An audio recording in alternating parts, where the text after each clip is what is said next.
A feast fit for a fury. Written by, Atheist Basement Dragon. Edited by, the usual gang of drunken perverted idiots. It wasn't a dark or stormy night when Vanysa found the body.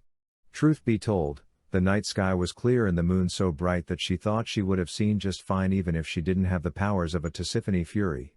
The body had been gutted and some of the internal organs removed. For an ordinary person this was traumatizing. Even for a hardened soldier or adventurer, this was ugly. The girl's body had been tossed into an alley behind some garbage and left to bleed to death. Blood was spattered all over what was left of her clothing, her limbs, and the stone around her. She still had a look of terror frozen on her lifeless face. She crouched down over it, far from the horror or disgust that others might have felt. Vanysa felt only an ember of curiosity burning in her breast. The girl's look was familiar. She reached down and touched the girl's hair. It was a mousy brown shade, cut shoulder length. The only thing about it that wasn't ordinary was how clean it was. Vanya's eyes narrowed, a nasty suspicion was coming over her. She looked the corpse over further. The woman had large, voluptuous breasts. It made the Fury tense her jaw. Clean hair, large breasts. She looked around the shadowy alleyway, and threw aside several large sacks. That was when she saw it. A small satchel embroidered with the logo of Teats and Meats. She reached down and flipped the satchel flap up, and just as she feared, there inside, still neatly folded, was the low-cut uniform of one of her employees. All her employees were busty girls who were required to remain especially clean. They were issued soap and a bathhouse membership, along with a uniform they could bring and change into on site. This particular girl didn't look familiar. That meant she worked at one of the branch locations. She riffled through the satchel. Her employees were paid daily, plus they kept their tips from shift. The coin purse was there, but it felt light. She opened it up and counted the coins. The day's pay was there. But nothing more? What the hell? She said softly to herself. Employees of hers made vastly more on tips than on wages. Even at the less profitable sandwich shops, a friendly girl could draw substantial gratuities. To make nothing but her wages she either had to be absent, a raging bitch, or in a non-tipped position. Her uniform put the third notion to rest. The fact that she carried her uniform after normal hours meant she'd worked that day, and the fact that she was still an employee meant she wasn't a raging bitch. The words of the Sorcerer King came back to her: if you create a negative experience for those who you serve, you will soon have no one to serve at all. So Vanysa made a point of requiring upbeat and positive attitudes during work hours at the least. Her keen eyes raked over the wound. She touched it gently. The blood of the Fury coursed faster through her veins as she contemplated the chance at punishment. The wound was deep, and placed right at the dead girl's navel. Whoever had cut it open had reached in and pulled her organs out. She brought a finger to her lips and licked the blood from the tip. The coppery flavor was tantalizing, and her entire body shook as she struggled to control the urge to let her wings burst from her back and transform. She wanted the skies right now. Her madness was rising with her bloodlust. She contained her wings and kept her human form, but a scream pierced beyond her lips and carried into the street. A passing soldier heard her cry and saw her hands up grasping her hair and her body shaking, and he rushed over to see what the matter was, and when he'd stepped just beyond Vanysa, he gasped. There was the body. Poor girl, he said softly, and then took Vanya's shoulder and shook her gently.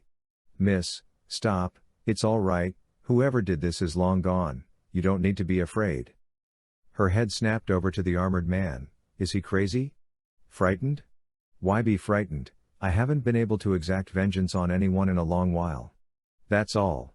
She paused as she bit back the words she was thinking. A part of her rational mind was kicking in as she imagined all the things she'd do to the one who did this.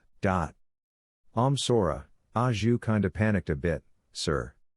Found her here, didn't do nothing to her, swear. Vanysa said hurriedly. Did you know her?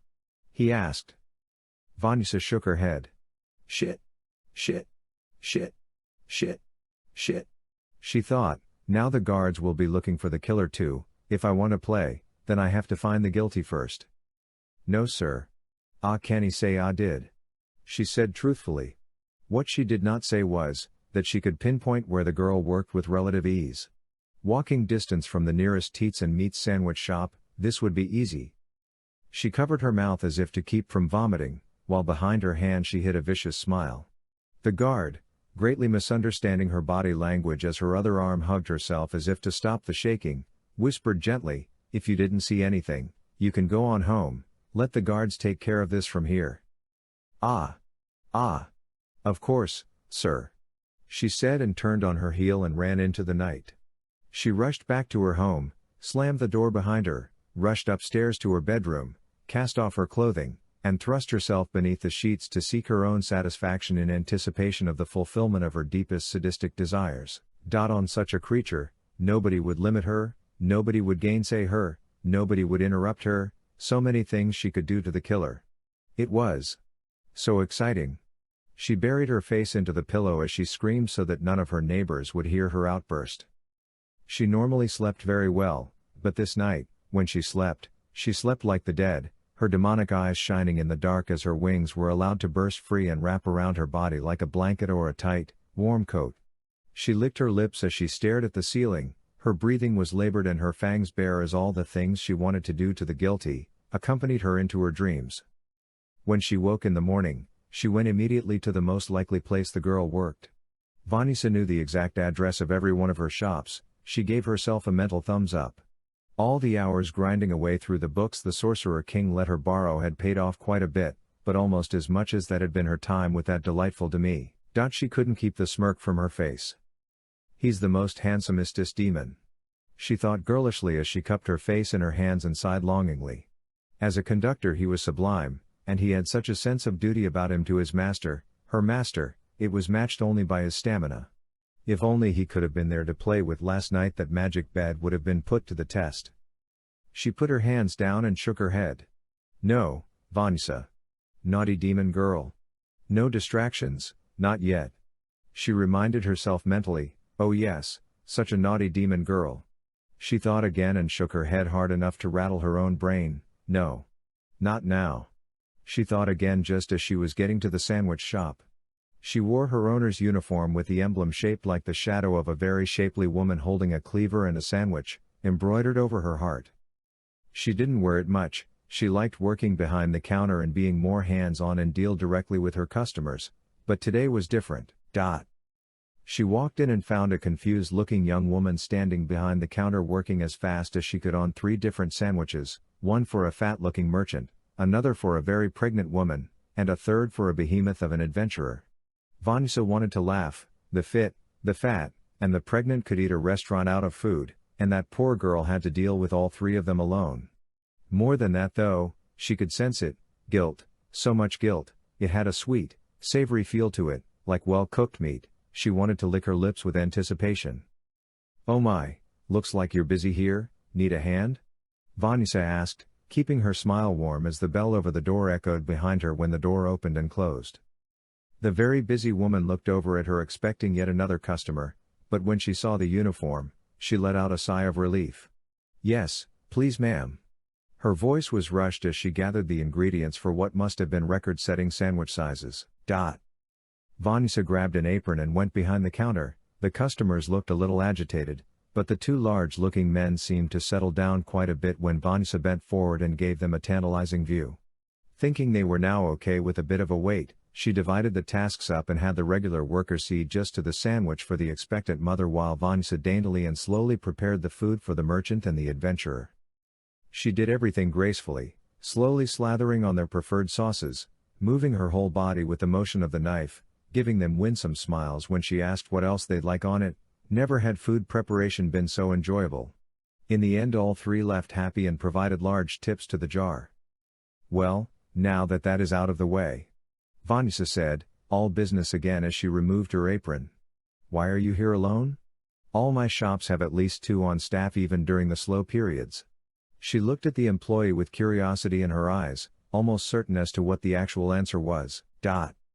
"Ah, well ma'am, Rika was supposed to work today." She squirmed a little, somewhat nervously, and Vanysa gestured to a table. "Sit, you're not in trouble." She paused. "Henna," the girl answered. "Henna, I'm just inspecting my establishments today and I wanted to make sure you're doing all right. I come in here and find you working your ass off all alone when I know there should be 2 of you here, and I get concerned." Vanysa added softly. "Well, Rika worked the late shift last night along with Pius, and she was going to work this morning with me, but she didn't come in. Henna said. Her face fell, and the baby face look she had about her made that expression look even more tired than she probably was, but even so, she was obviously worn out already. Our morning rush is busy, and Rika is never late. Vanysa pretended to look thoughtful, quite certain that Rika wasn't going to ever show up to work again. I think I've met Rika somewhere before. Do you know where she lives? I could stop by and check on her, she said helpfully. I don't, but Pius does. They were friends. Henna said casually. Oh, not anymore? Vanysa said. She felt the change coming, the madness and bloodlust. She fought to keep her calm. Spurned lovers made for probable killers. Henna yawned. No, Pius accused her of stealing tips. She said, but she quickly followed up with, she didn't though. She wouldn't have done that. She turned red, remembering she was talking to the boss of her boss. Vanysa looked at her in silence and arched her eyebrow. The truth was she didn't dare speak for fear of a mad laugh escaping her lips, but to Henna it must have looked like she was suspicious and waiting for more information. If anything, Pius was taking it. The tips always went missing when he was on shift. She said with a frown. I see. Well, I take the safety and the security of my employees seriously, and that includes the money you all work so hard to earn. Vanysa said, reaching out across the table and touching the top of Henna's hand. Please believe me when I say you're not in trouble. I take a personal interest in the well-being of all my employees, and if there is a problem here, it is my job to solve it. Vanysa said, lying only a little in what she said. Henna looked around. The establishment was empty at the moment, now that the initial morning rush was seen to, and she leaned forward towards Vanysa, who matched the gesture as if they were co-conspirators. So Pius, he's the shift supervisor here. He was having an affair with Mika, the girl who worked here before Rika. Mika wasn't all that great at her job, but Pius kept her around anyway, and that was when tip money from the shifts started going missing, and Mika stopped talking about living with her parents. She never said so, but I think she moved in with Pius, because Pius started staying here a whole lot longer, coming in during every shift, and the tip money started shrinking a lot. Then Mika stopped coming to work one day, and Rika was hired in her place the following week. Vanysa let a little frown appear on her face. You never saw Mika again? She asked. No, she just stopped showing up and Pius had to let her go. Henna said casually. So, do you think he was having an affair with Rika? Vanysa asked with seeming idle curiosity. Henna shook her head. I don't think so. I think Pius was trying to start one. He and his wife don't live together anymore. She left him a while ago, never divorced though, and I don't know how often they see each other. Did you ever meet her? Vanysa asked curiously. No, but Mika did once. They knew each other from before. I think that is part of why she got hired in the first place. Henna said idly before she let out another small yawn. I see. Well, when does Pius come in? I'll ask him about where Rika lives? Vanysa asked. Now, I suppose. That's him walking in right now. She said as the bell rang indicating an entry into the building. Damn it, Henna. Why aren't you behind the counter and where is Rika? What if I'd been a customer? What if the boss had come? He aborted his reprimand as he saw the uniform Vanysa wore, and Henna's Cheshire grin was impossible for her to conceal. Vanysa stood up and approached. Hi Pius, I was hoping you'd be in. I wanted to ask why there is only one employee on shift. Apparently there are two scheduled to work, and one didn't show up. Her voice was calm but manager-like, however within, her fury senses were driving her crazy. There was guilt on this one as well. She felt a swelling of pity for Rika, wondering if it had been unpleasant to work around this pair. Pius bowed politely. I suppose not ma'am, but He trailed off. She waved his words away with a casual gesture. You did have two scheduled, so you did your job, but shouldn't you praise Henna? She covered the entire morning rush by herself, up to and including opening the store. She couldn't keep the dangerous glint out of her eyes as she spoke, and Pius all but shrunk under the look. At a glance she didn't think much of him. He was somewhat balding, pale skin, a mild limp, and a chubby face with a poor-looking neckbeard. He didn't look like someone she'd hired, so she assumed that he had been hired by the previous manager at some point and been given the position after that person had left. Well done, Henna, he said with a nod of acknowledgement, that can't have been easy work. She smiled. Anytime, Pious. She said as she got up and walked back behind the counter. So, can you tell me where Rika lives? Vanysa asked curiously. I would like to go check on her. She lied as she prepared to tease information out of him.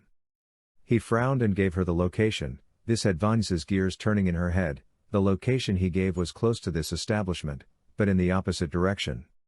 She closed last night, right? Vanysa asked. Yes. He answered succinctly. What time do you all close this location?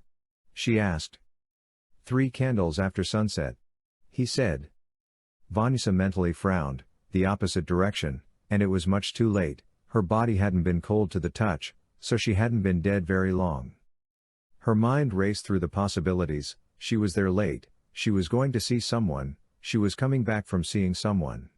Her tip money was gone, but her wages were not. Not so, she either spent it along the way or it was taken from her. Well, it is probably nothing, staying so late, she probably overslept. Vanysa said casually, I'll go by and knock on her door. That was a lie, she would go to her home, but not for that. Vanysa put her hands behind her back and bounced with a happy smile. Continue to work hard, MK. She said enthusiastically. Of course. Pious said, thrown off by the sudden change in her demeanor. As soon as she walked out the door, she headed straight to Rika's residence and looked around. The door was in an alley. It wasn't so much wood as it was termites holding hands. It caught her by some surprise. She paid her employees well and the girls especially made excellent tips. They could afford better. She looked around again. Nobody was watching. She doubted anyone would care even if they did. She transformed into the form of a fury, grabbed the knob and twisted, breaking it and forcing the door in, before turning back into her normal human shape. She cursed slightly. The back of her uniform did not have a space for her wings to emerge, and of course she'd gone and torn 2 strips in the back. The ripping noise was annoying, but a small price to pay if she got a new plaything as a result. Her sadistic smile was on full display to the empty room as she looked around. The location was bad, but the things were nice. The floor was dirty, so were the windows, but as she opened the wardrobe, she saw that there was an array of very nice clothes in place. She knew those clothes, they were the clothes of expensive whores. A picture began to emerge of who Rika was. She walked through the room. The objects were expensive, more expensive than even Vanya's generous wages and sandwich customer tips could provide her the income to acquire. She went to the drawers and found various herb mixtures commonly used by whores to prevent conception or terminate it when that happened anyway. Vanysa turned to the mental map she had of the city in her mind. The direction she was going had several brothels, expensive ones, but she wasn't dressed for those when she died. She searched through the room some more. She found money, lots of it. Whoever killed her hadn't robbed her home, which meant they probably didn't know where she lived. Could it have been a random killing? Vanysa wondered. It looked that way on the surface, but something made her doubt it. The tip money is the key. She thought. If robbery was the motive, why leave anything? This was personal, and the money was the answer. She turned the matter over in her head and sat down on the bed. She laid down in it and stared at the ceiling with her hands folded over her stomach. Okay, she said to the empty room, I'm a prostitute who works at a sandwich shop. I like money and nice things but don't really care about where I live. I started off close with the manager until he accuses me of taking tips he's probably taking. I'm probably finding customers myself on the side through my work at the shop. My coworker is a gossip. Her eyes closed as she imagined the scene. I close up shop and leave, but not to go home. Her eyes flew open in a flash. She left the apartment and went back to where that shop was located. There was an inn across the street. She entered the place and walked to the counter. The room was mildly well appointed, what you'd expect a traveling mercenary or merchant of moderate success to use. The general area was clean enough. It wasn't rowdy, and those she saw sitting around the common area on the ground floor were honest looking and, if anything, flatly boring to the eye. I need a room for one night. Vanysa said. The man behind the counter was thin with wispy hair that was gradually disappearing, and a thick bushy black mustache just below his lip. 2 silver, 3 if you want meals. He said. Skip the meals. She said and dropped 2 silver on the counter, but I want a street-facing window on the 2nd floor. He furrowed his brow. It was an odd request, but easily met. He reached behind him and took a key off the hook and handed it over. Vanysa gave him a sweet, innocent, charming toothy smile, and folded her hands behind her back. She then turned on her heel and skipped off, up the stairs to her room to watch and wait. She got in and looked around. She locked the door behind her as a matter of routine and closed the curtains almost completely, and she began to watch and wait. The anticipation was almost too much for her. People came and went from teats and meats for hours, and eventually her prey walked out. Vanysa noted the direction she went and walked hurriedly downstairs and outside. Finding her was easy. Henna wasn't expecting to be followed, and Vanysa was very casual about it. She didn't have to keep her eyes out, she only had to follow the guilt she felt coming off the girl, all the way back to her home. Unsurprising to Vanysa, it was in the same direction as the corpse of Rika. Henna lived in a somewhat better area, explaining why she was able to get away undetected after such a bloody murder. The smile was broad on Vanysa's face as she followed behind her target, and it wasn't long till she found where the girl lived. She waited outside at a small cafe and kept one eye on the space, until such time as Henna left again in the evening, this time dressed for more salacious employment. When the girl was out of sight, Vanysa approached the side of the building, and after a brief inspection of the area to ensure she wasn't noticed, she broke in through an unsecured window and began to look around. The furniture was nicer than she could have afforded, and Vanysa had a sneaking suspicion that teats and meats had more than sandwiches on the menu, and an equally strong suspicion that Pius was not only behind it, but that the departure of the previous manager was his work as well. Somehow, she doubted the girl had moved on to any other position beyond fertilizer, probably in the same field as his wife.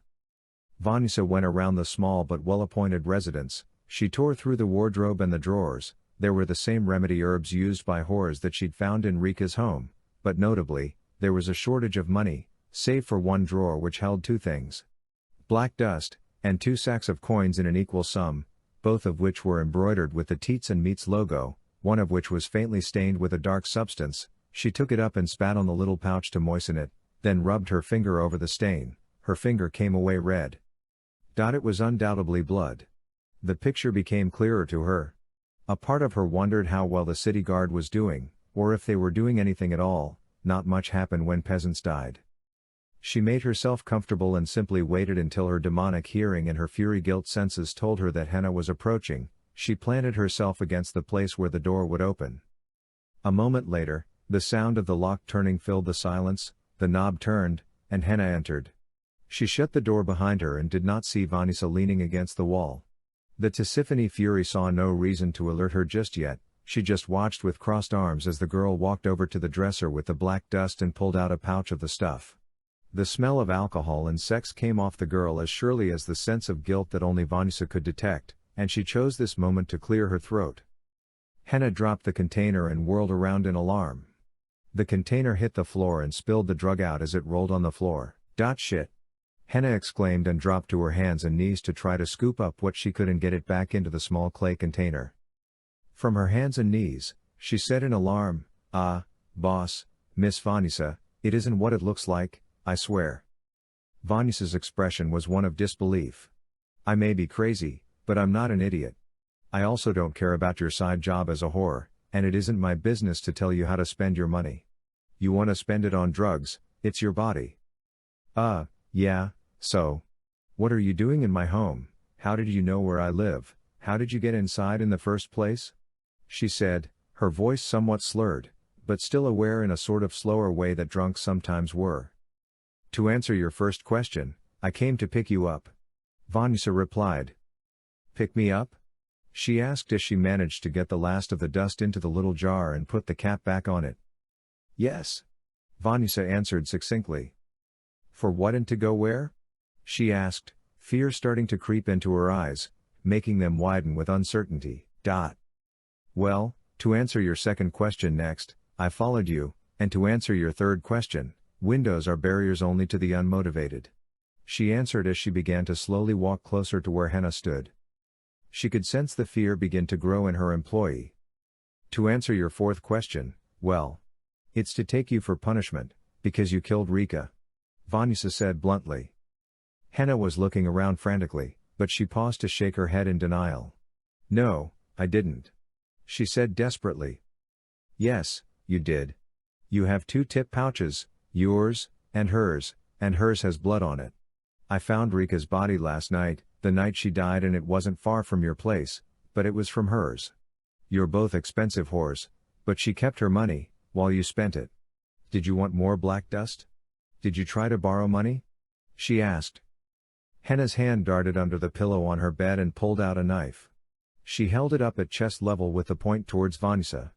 Her eyes were wild and frantic, but Vanysa held her cool.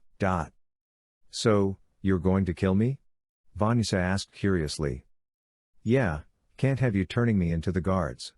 She exclaimed in a hushed and anxiety-riddled voice, one tainted strongly by the alcohol she'd consumed.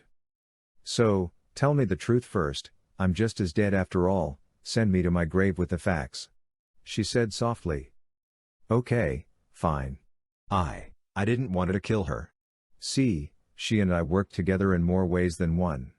Pius, he's our pimp, after he took over the shop, me and Mika were his whores, he'd give out our cards and whatnot, then Mika got uppity about wanting more and she disappeared.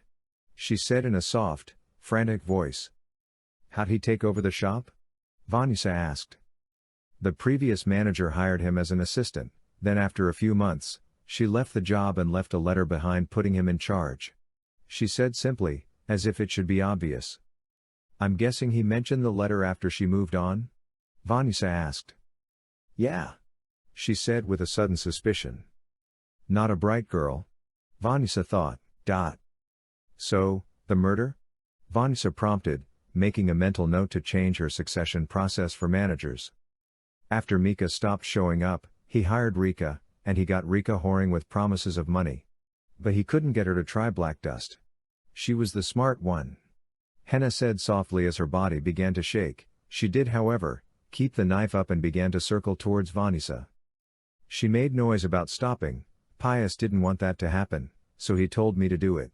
I knew I only had a day's supply of the dust left, so he told me that if I killed her for him, he'd keep me on and pay me both our salaries. All I had to do was kill her and only take the tip money, he said, to leave the rest. Her voice was getting more and more nervous as they circled one another. Why leave the rest? Vanysa asked curiously. I asked him that too, she slurred. I wanted the rest, you see. So I asked him why I couldn't take it. He said it was a disposal fee. I think a few of the guards are on his payroll, they take the money off the bodies as a bribe, and they look the other way when a girl dies. Someone always take care of his problems. She said. So why didn't he go to Rika's place yet? Vanysa asked. It wasn't his shift yet when he came in, why do you think? She asked incredulously. Oh, so he was going to make sure it was done before going over there and cleaning her out. Vanysa concluded. Yeah. And I was going to get part of it, still will, once I get rid of you. She said, trying to make her voice as intimidating as possible. I'm sure you would, but there is one more problem you didn't consider. Vanysa said patiently. Yeah? What? She asked with doubt in her voice. That you're not good enough to kill me. Vanysa said and started to laugh madly, her eyes filled with insanity and her wings burst from her back, her skin changed hue, her horns grew, her talons extended, and she flew towards Henna so fast that the girl only had enough time for a look of terror and horror before Vanysa's grip was on her throat with one hand, and her other held the wrist that gripped the knife. Vanysa twisted that one, hard, breaking the wrist like a dry twig. It would have brought a scream to her throat, but as Henna was held aloft by her throat, all she could make was a gurgle of desperation as Vanysa looked up at her. Peals of laughter came from her throat and assaulted the girl as she passed out. Once she was unconscious, Vanysa dropped her to the floor in a heap. She was ecstatic. She had 3 new playthings, 1 in hand, and 2 more to retrieve, at least. Perhaps more, depending on how many guards were body dumpers for Pius cleanup operations. This was going to keep her entertained for a very, very long time. Epilogue. Pius was the first one to wake up, naked and hanging by his wrists. He looked around frantically. He saw people he knew very well. Henna was hanging on the opposite wall, no more dressed than he was. To the right were 2 other guards, men he'd used for his cleanup, that were equally naked. All of them were unconscious. He began to breathe hard as his fear rose. Help! He shouted, someone help me. He began to struggle, his wrists were on fire, His body ached. That seemed to alert whoever was beyond the door nearby. It was a heavy-looking thing, iron most likely, not easily broken through, with a small window in the center and a series of bars small enough that only a hand could pass through. The door opened and the footsteps he heard on the other side were given an owner. He recognized her instantly. "Vanysa, miss. Get me down." He shouted urgently before he froze. She was dressed, she wasn't a prisoner, what was she doing here? He swallowed with dread.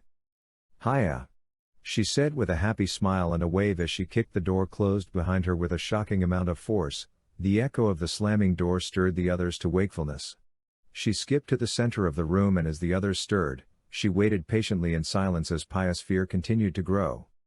"So, y'all all know why you're here, 'cause you're either killers, or in league with killers," Vanysa said, gesturing to Pius and Henna, and then to the guards.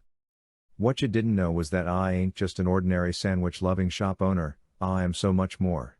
She grinned at their confused looks, and then explained by demonstration, her wings, horns, talons, everything was on display within an instant.